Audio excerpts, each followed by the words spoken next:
The moment everything stopped. July 5th, 1943, 0532 hours, near Kursk. One shell fragment changed everything. Senior Sergeant Alexander Ivanov never saw it coming. That was the problem. In his navigation compartment inside T-34, tank number 247, he was reading a map with two eyes. Half a second later, he was reading it with one. The shrapnel came through the observation aperture, traveling at 1,200 meters per second. It carved through his left eye socket like a surgeon's blade, except there was nothing surgical about it. The explosion was white, then black, then blood. His skull rang like a bell hit with a hammer. He screamed, but not like a man who's dying, like a man who understands in that single moment that everything has changed. Ivanov! Tank Commander Lieutenant Dmitry Volkov's voice cut through the ringing. Report! Ivanov couldn't answer. He was too busy realizing his left eye socket was on fire and his depth perception had just ceased to exist. It was 0533 hours.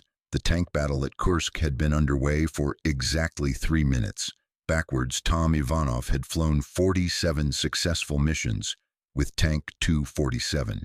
47 times he'd read the map, guided the driver through minefields, coordinated with Volkov's gun, never made a mistake, never got anyone killed. Volkov had nicknamed him the cartographer because that's what Ivanov was before the war. His father's son, trained to read terrain like other men read books. Every hill, every tree line, every road marker told a story. The crew had another nickname for him too, one they used behind his back. Backwards Tom, not because of his navigation, because of his poker. 3 weeks ago, in a card game behind the barracks, Ivanov had bet everything on a bad hand. When the other soldiers called, expecting to win, he flipped over nothing. Garbage cards. Worthless. Why would you do that? One of them asked. Because, Ivanov said, everyone bets the same way. Forward. You play what you have. I play what they think I have. Backwards thinking wins when you're outnumbered. He'd won, cleaned them out. That's when they started calling him that. Backwards Tom, it was about to matter more than anyone knew. The medical tent. By 1400 hours, Tank 247 had disabled 7 German anti-tank positions. Volkov had 3 confirmed kills. The driver, Private Petrov, had maneuvered through 3 minefields without hitting a single mine. The loader, Kowalski, had loaded 67 rounds perfectly, and Ivanov had navigated them through all of it while half blind, with blood streaming down his left side, doing the impossible thing, working backward. At the divisional medical station, Major Grigory Shestov took one look at Ivanov's destroyed eye and didn't need to say anything. The eye socket told the story. Torn, hemorrhaged, gone. That's finished, Shestov said flatly. Optic nerve is severed. You need to go to the rear hospital. How long? Volkov asked from the tent entrance. Your navigator? He's done. Finished. A man with one eye can't navigate a tank. He'll get your crew killed. Volkov stepped closer. Show me the regulation. What? The regulation. The one that says a navigator needs 2 eyes. Show me it written down. Shestov opened his mouth, closed it. It's military logic, it's basic anatomy. A navigator needs depth perception. What if he doesn't need it the way you think? Volkov's voice was quiet, but hard. What if he learns a different way? You're asking me to send a half-blind man into combat. I'm asking you to let a man prove what he's capable of. Shestov turned away. When he spoke again, his voice had changed. If he gets someone killed, I'm filing a formal report. Understood, Volkov said. The first test, Part 1, the save. July 6th, 0630 hours. Tank 247 advanced into the 2nd German defensive line. The difference was immediate and catastrophic. Without binocular vision, the world was flat. Distances became guesses. At Airweight 47, something happened that changed everything. Volkov spotted a German 75mm anti-tank gun positioned in a ravine 300 meters north. Anti-tank gun bearing 045. Distance, Ivanov's one eye strained through the aperture. The world was flat. He couldn't judge. 450 meters, he guessed. They fired. The shell arced over by 200 meters. Complete miss. Adjust, Volkov called. Distance 300. Ivanov was about to correct him when his peripheral vision, the edge of his remaining eye that no one had trained, no one had noticed, caught something. A glint. Metal reflecting sunlight, not where Volkov was looking. 45 degrees left. Lower. Wait, Ivanov shouted. New target bearing 000. German position in the tree line. Volkov swung the turret. Fired. The explosion was perfect. A direct hit on a German machine gun nest that should have cut Tank 247 in half from the flank. Good catch, Volkov said quietly. Ivanov's heart was hammering. His single eye had worked better than two would have, because with binocular vision his brain would have been focused on distance judgment. Instead, with one eye, his entire visual field was screaming for attention. Everything at the edges, everything peripheral registered like fire, backwards thinking, but it had just saved their lives. The first test, part 2, the mistakes. But the advantage didn't last. At 0903, Petrov asked, Navigator, 30 meters left or 40? Ivanov hesitated. The world was still flat. The numbers were guesses. 35. Split the difference. Petrov adjusted.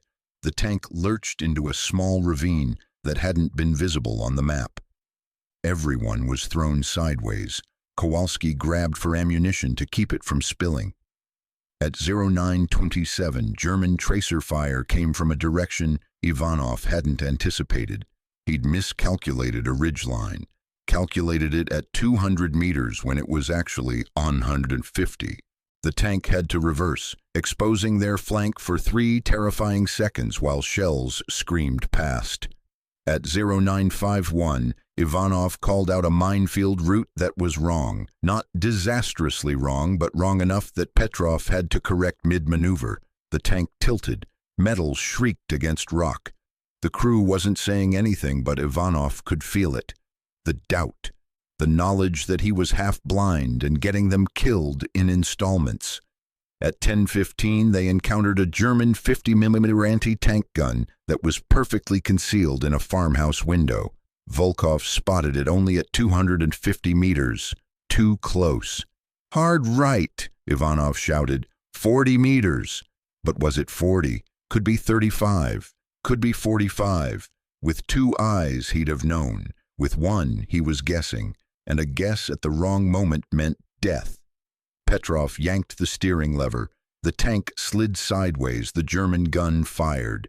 The shell passed through the space where 247 had been exactly 0.2 seconds earlier, missing by maybe 3 meters. If Ivanov had said 35 meters instead of 40, everyone inside that tank would have been vaporized. That was too close, Kowalski whispered from the ammunition bay. The decision point. By 1600 hours, they'd had 6 near misses, and 3 moments where luck had been the only thing keeping them alive. At the divisional command post, the colonel was waiting. His face looked carved from stone. Your navigator caused those near contacts? He asked Volkov. He made distance estimates that were off. Yes. Then he's finished. Dismissed. Send him to the hospital. Volkov didn't step back, didn't lower his voice.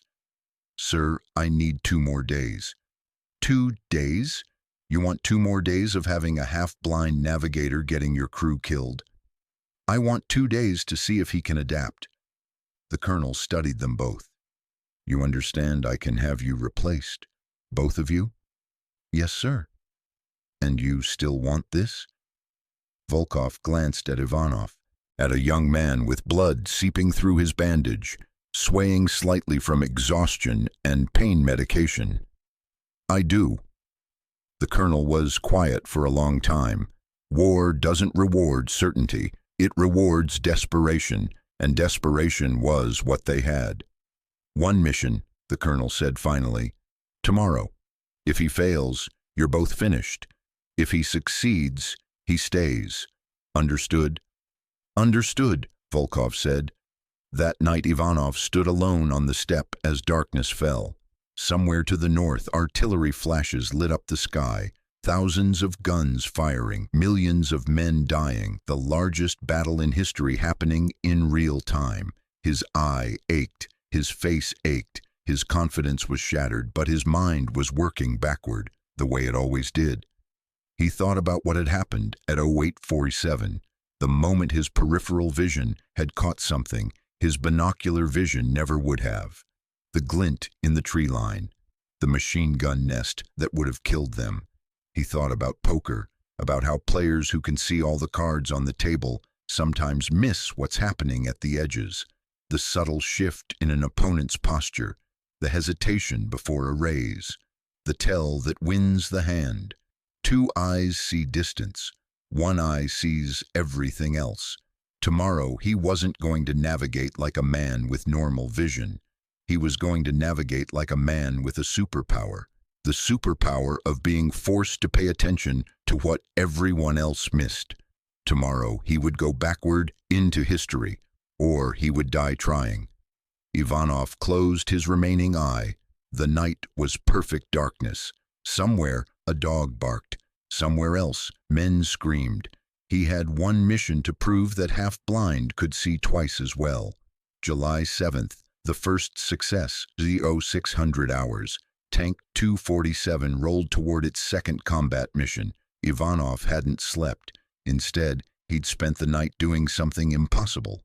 He'd recreated the terrain maps from memory, not by looking at them, but by feeling them, touching them in darkness, learning them the way a blind man learns a room. Terrain has a language. Ivanov was teaching himself to speak it. By 0647 they advanced. The first German position appeared at 0703, a 75mm anti-tank gun in a farmhouse, exactly where Ivanov predicted.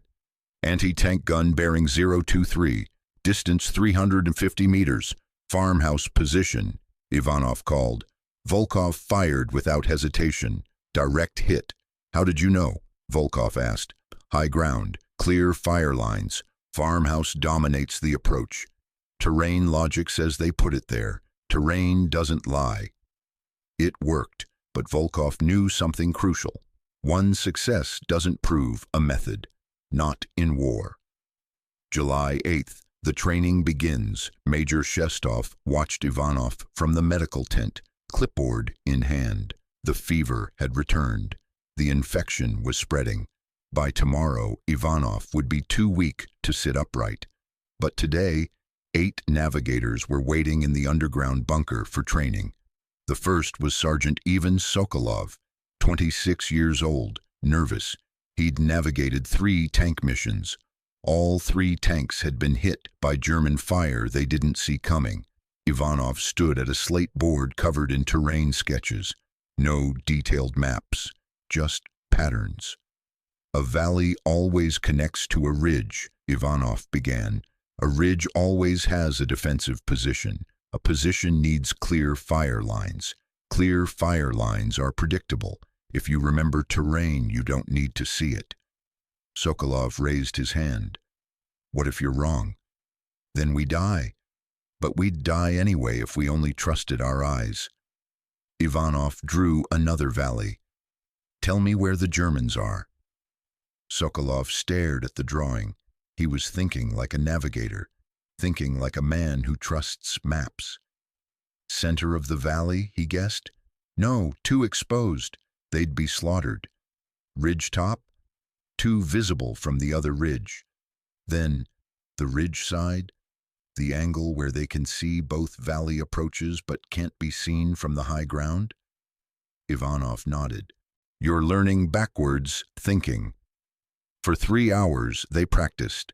Ivanov would describe terrain features. The navigators would predict German positions. By the end, Sokolov could do it twice in a row without prompting. But the fifth navigator, Corporal Mikhail Petrov, different Petrov, not the driver, couldn't grasp it. After 2 hours, he exploded. "This is insane. You're teaching us to guess. I'm teaching you to understand." "Understanding gets people killed." Petrov stood up. "This whole thing is backwards. We should be following proven methods, not some half-blind navigator's intuition." The silence in the bunker was absolute. Ivanov looked at him with his one eye. "You're right. It is backwards. That's the point. The Germans expect us to think forward, to see threats and react. Backwards thinking means acting before they can see us move. That's philosophy, not tactics. In war, they're the same thing."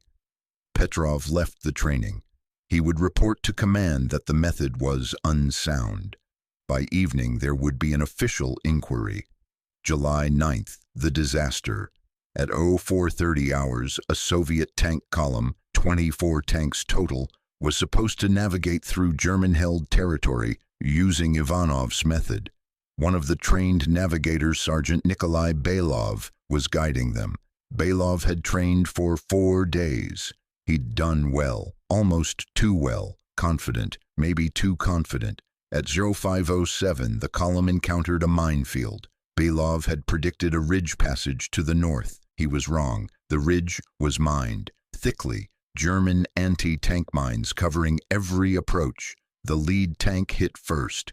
The explosion was immediate. The T-34 lifted 6 feet off the ground, frame cracking. The turret, detached by the blast, tumbled earthward.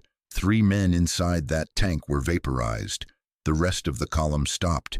Belov was screaming on the radio that the terrain didn't match his memory, that something was wrong, that the map was incorrect.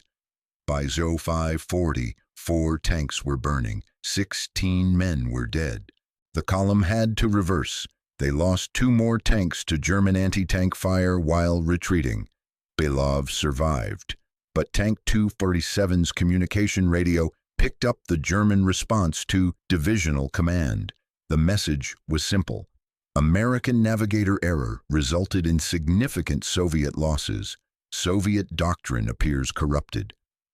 At the medical tent, Colonel Petrov held the report in his hand. His face was stone. 8 men were trained using this method, he said to Ivanov.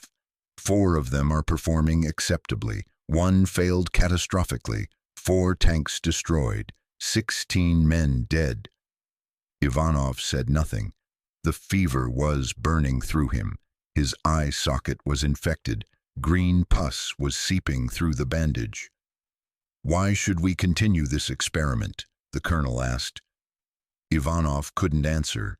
Because if the method didn't work, if 4 tanks had died, because he'd taught backwards thinking to a navigator who didn't fully understand it, then everything he'd proven was a lie.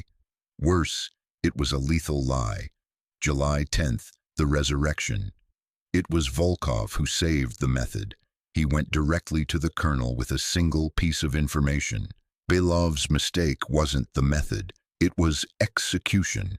Belov had memorized the map incorrectly. He'd trained for 4 days when he needed 7. He'd been confident too early.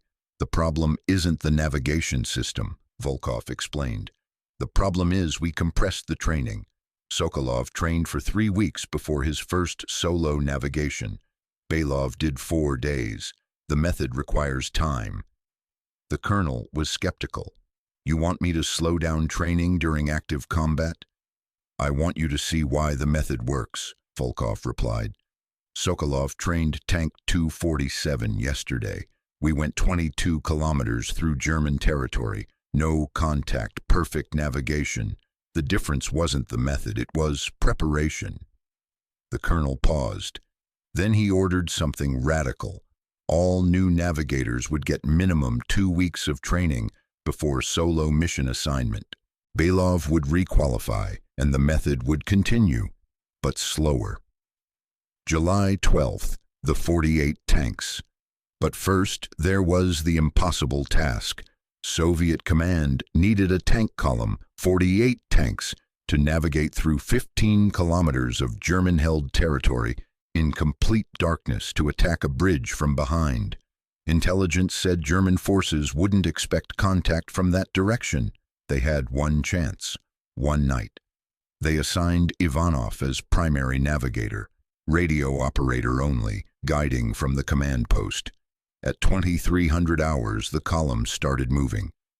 Ivanov was in the radio tent, fever bright, face wrapped in bandages, speaking into the microphone in a voice that sounded like it was coming from another dimension.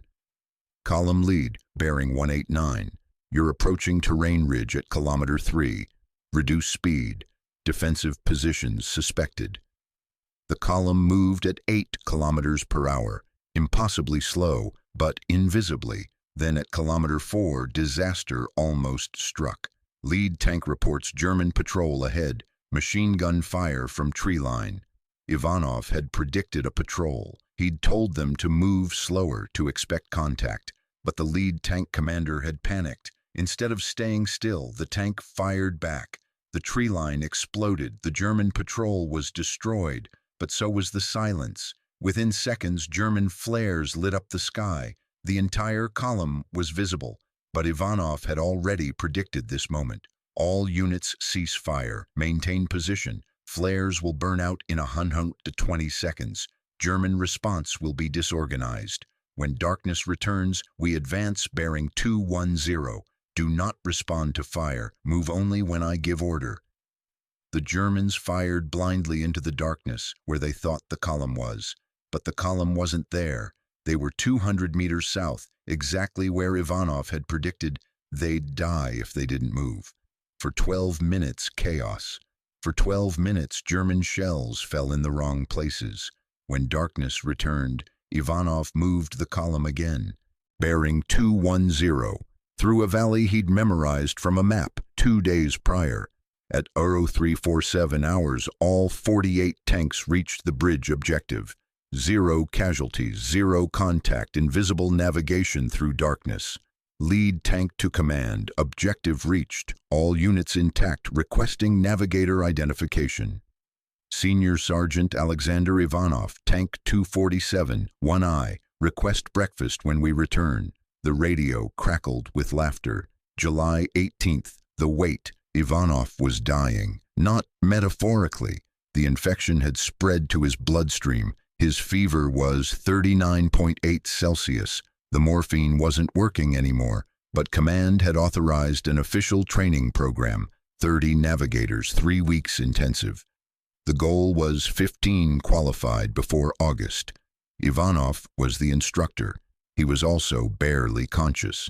Volkov found him one night, sitting outside the medical tent, trying to write training notes with a hand that was shaking violently. The fever was so high he was hallucinating. Go to the hospital, Volkov said. 30 navigators need training. 30 navigators need a living instructor. You're killing yourself. Ivanov looked up with his one eye. If I stop now, Belov wasn't the only one who failed. I failed. The method failed. And in 3 months, when all this training is forgotten, tank crews will die because we couldn't scale the doctrine. Then teach faster. Train them in 2 weeks instead of 3. No. Ivanov's voice was absolute. That's how Belov died. That's how 16 men burned. We don't rush this. Volkov sat beside him. For a long time, neither spoke. You know, Volkov said finally, I thought you were insane when you said you could navigate with one eye. I thought you'd get us all killed. We still might die, Ivanov replied. Yes, but not because you stopped trying. September 3rd, 1943, 1830 hours, the medical tent. Ivanov was not supposed to be alive. The infection had consumed half his face. His fever was 40.1 Celsius. But Colonel Petrov pushed aside the canvas tent flap without knocking. I need you, the colonel said. Ivanov's single eye opened. The bandaged socket wept green pus. His breathing came in shallow gasps. A German panzer division is moving north, 40 tanks. They hit our line at dawn. We lose the entire position. 8,000 men. I need a navigator who can guide 14 tanks through darkness to ambush them before they arrive. Ivanov tried to sit up. His body didn't respond. The morphine and sepsis had begun their final conversation with his nervous system. "I'm dying," Ivanov said. His voice was barely audible. "Find someone else." "There is no one else." "Then you'll lose the position." The colonel stepped closer. "Yes, I will, unless you do this." Ivanov looked away. Outside the tent, artillery flashed against the darkness. Somewhere out there, German tanks were moving toward 8,000 Soviet soldiers who had no idea their lives depended on a corpse. "No," Ivanov said, "I can't." Volkov appeared in the tent entrance. He'd been listening. "Then I go. I'll navigate." "You can't," Ivanov said. "You don't know the terrain." "Exactly. So teach me, right now. In the next 2 hours, teach me enough to keep 14 tanks alive." Ivanov closed his eye. The weight of it was crushing, not the physical weight, the moral one. "If I do this," Ivanov said slowly, "I will die while navigating, mid-mission." "I know." "And the men will die with me." "Possibly." "Then why ask?" Volkov sat on the cot beside Ivanov. "Because you're the only one who might save them." For 3 minutes neither man spoke. Then Ivanov held out his hand. "Get me morphine, a lot, and get me a radio." T-300 hours. The column moves. The 14 T-34 tanks rolled from the staging area in single file. No lights, just the grinding of treads and the whisper of diesel engines. In the command post tent, 2 kilometers behind, Ivanov sat with a radio headset, a fever that was 40.3 Celsius, and a map he'd seen exactly once. "Lead tank," his voice crackled across the radio. It sounded like it was coming from inside a dying animal. "Bearing 192, you are approaching Ridge 1. Reduce speed. German positions suspected." The lead tank slowed. In the darkness ahead, the terrain was invisible, but Ivanov could see it, not with his eye, with something deeper. At kilometer 3, the first German machine gun position opened fire. "All units halt," Ivanov commanded. "Do not return fire. The position is unsupported. They will fire 14 seconds. At 15 seconds, we move bearing left 150 meters. In the command post, Volkov held his breath. The German gun fired. The bullets tore through empty darkness where Soviet tanks had been. "Move," Ivanov said. The 14 tanks advanced left, passing 150 meters behind the German position, like ghosts moving through fog. 2 hours, the ambush. The German panzer column had no idea what was waiting. A Tiger Y tank led the formation. 7 tanks total, moving north to the Soviet defensive line. They drove straight into terrain that Ivanov had chosen. "All units." Ivanov's voice was weaker now, barely a whisper. "Fire." 14 T-34 guns erupted simultaneously. The first Tiger I took around in the side armor at 800 meters. Thick metal cracked. The shell penetrated 3 armor plates. Inside the tank, the loader was thrown against the breech. Blood poured from his nose. "The Tiger isn't burning," the German gunner reported. He was trying to rotate the turret, but the mechanisms had seized from the impact. A second German tank fired at the muzzle flash of the Soviet gun. Missed. The shell sailed overhead. A third German tank took a direct hit in the engine compartment. Flames erupted. The crew bailed out. "Fire again," Ivanov commanded. "Same targets, engine compartments. Mobility first." The T-34 guns fired a second volley. This time 2 more German tanks were hit. 1 limped forward, still dangerous, but dying. 1 stopped completely, turret smoking. 4 tanks destroyed in 90 seconds. The remaining 3 German tanks tried to scatter, but they were already surrounded, trapped in terrain that Ivanov had memorized from a map. terrain that had no escape routes. "Cease fire," Ivanov said. "All units bearing 085. We move now." The 14 T-34s disengaged and moved south, away from the location, away from the reinforcements that would arrive in minutes. Perfect execution. All 14 Soviet tanks intact. 0 casualties. 0403 hours. The radio goes silent. The 14 tanks reached the extraction point. "Lead tank to navigator," the radio crackled. "All units report readiness. Ambush successful. Enemy destroyed. Requesting new orders." But there were no new orders, because in the command post tent, Ivanov's head had fallen forward onto the radio console. Volkov was on his knees, cradling Ivanov's body, one hand on his chest, searching for a heartbeat that wasn't there. "Get the doctor," Volkov was shouting. "Get the doctor now!" The medical officer ran into the tent with a syringe of adrenaline. She stabbed it directly into Ivanov's chest. The needle pierced through cloth and skin and muscle. For 2 seconds, nothing. Then Ivanov's body convulsed, his back arched, his good eye opened, looking at nothing, then closed. "Ivanov," Volkov was performing chest compressions now, pushing down with the heel of his hand. 1, 2, 3. "Ivanov, stay with me." But Ivanov's body had made a decision.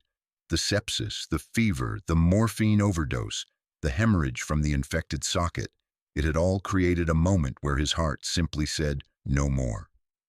At 4:05 hours on September 4th, 1943, Senior Sergeant Alexander Ivanov died. His heart stopped between compressions. Volkov kept pushing anyway, kept trying, kept refusing to accept what had already happened. "Don't you leave me," Volkov was saying. "Don't you dare leave me." But Ivanov was already gone. The radio was still on. The lead tank was still calling. "Navigator, respond. Navigator, respond. All units holding position. Awaiting your next command. Navigator, please respond." Volkov picked up the microphone with trembling hands. He looked at Ivanov's body, then at the radio. "Lead tank," Volkov's voice broke. "Mission complete. Return to base."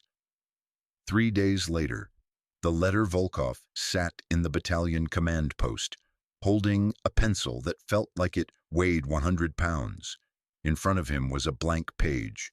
Behind him, a portrait of Ivanov that someone had sketched during training. He was supposed to write the official report. Casualty notification. Ivanov had died in service, that's all. 4 lines. Move on to the next casualty. But Volkov couldn't write that. Instead, he wrote this. Senior Sergeant Alexander Ivanov developed an innovative navigation technique based on terrain analysis and predicted enemy positioning. The technique proved effective and was adopted by multiple armies. Ivanov died in September 1943 from combat-related injuries while guiding an ambush mission that destroyed 4 German panzer tanks and saved approximately 8,000 Soviet soldiers from a coordinated defensive failure. Then he put down the pencil. He stared at the paper, at the words that didn't capture anything. That didn't mention Ivanov's fever. That didn't mention how he'd navigated while dying. That didn't mention the moment his heart stopped. Volkov picked up his unpublished notebook, the one only he had access to. He wrote, Ivanov wasn't born to be a navigator. He became one because he refused to accept that blindness meant inability. He taught an entire army that seeing with eyes and seeing with understanding are different things. He died guiding 14 tanks through darkness while his own body was shutting down. He changed how we think about warfare. Hardly anyone will ever know his name. 1946. The visit to Smolensk. Volkov stood outside a gray apartment building. 3rd floor, apartment 47. He'd been standing there for 10 minutes. Finally, he knocked. A woman opened the door. Ivanov's mother. She was smaller than he expected. Her hands shook when she saw the uniform. "You're here to tell me he's dead," she said. "Yes." She didn't cry. She just stepped aside and let him in. The apartment smelled like bread baking. Ivanov's sister emerged from the kitchen, flour on her hands. For an hour, Volkov told them everything: the injury, the fever, the training of 1,000 men, the 48-tank night navigation, the final ambush. He told them about the moment Ivanov's heart stopped. Ivanov's mother listened without interruption. When he finished, she walked to a wooden box under the bed. Inside were letters, dozens of them. He wrote every month, she said. Even when he was dying, he wrote. She pulled out one letter, September 1st, 1943. "Read this," she said. Volkov opened it. The handwriting was shaky from fever, but the words were clear. "Mother, I'm dying. The doctors say 3 weeks, but I think I have enough time to teach 100 men what I know. If each of them teaches 10 more, that's 1,000 men. If 1,000 men apply this method, it could save 50,000 lives. That's not bad for a man with one eye. That's not bad at all. Tell my sister I love her. Tell my father I tried." Volkov couldn't read further. His vision had blurred. 1975, the monument. A stone was placed in Smolensk Cemetery, not large, just a simple marker. Alexander Ivanov, 1917-1943. He taught them to see in darkness. The dedication ceremony had maybe 40 people. Most of them were old navigators, men who'd trained under Ivanov, men who'd survived the war because his method had kept their tanks alive. One man was 65 years old. He approached Volkov afterward. "I was in your training program," the old navigator said. "Third class. Ivanov taught me how to think backward. I taught 17 others. 3 of them became instructors. I don't know how many people are alive because of what Ivanov figured out." Volkov looked at the stone. He knew, Volkov said. Before he died, he knew he was going to die. But he also knew his method would survive him. 1993, declassification. The Russian government opened the archives. A historian named Viktor Sokolov began researching the files. He interviewed 43 surviving navigators who'd trained under Ivanov. All of them said the same thing. "He taught us to think like the terrain." He said the Germans expect us to react. Backward thinking means acting first. He was dying the whole time we trained with him. We could see the pain. He just kept teaching. He saved my life. I taught others. I don't know how many people are alive now because Ivanov figured out how to navigate blind. The government declassified everything. The training manual, the personal notes, the medical records. A larger monument was erected. Crowds came. September 4th, 2020. An old man stood at the Smolensk monument with his grandson. "This man," the grandfather said, "was my instructor. He taught me to think differently. I survived 7 tank battles. Every one because Ivanov figured out how to navigate without seeing." The grandson read the inscription. He taught them to see in darkness. "Grandpa, did you ever meet him?"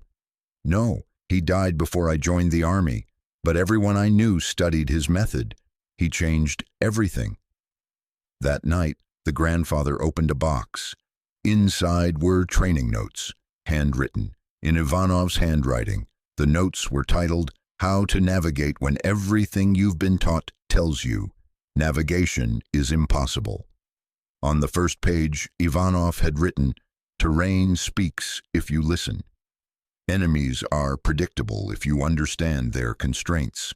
One eye sees less than 2 eyes. But one mind that understands terrain sees more than 10 men with 20 eyes. This is backward thinking. Learn it, teach it, it will save lives."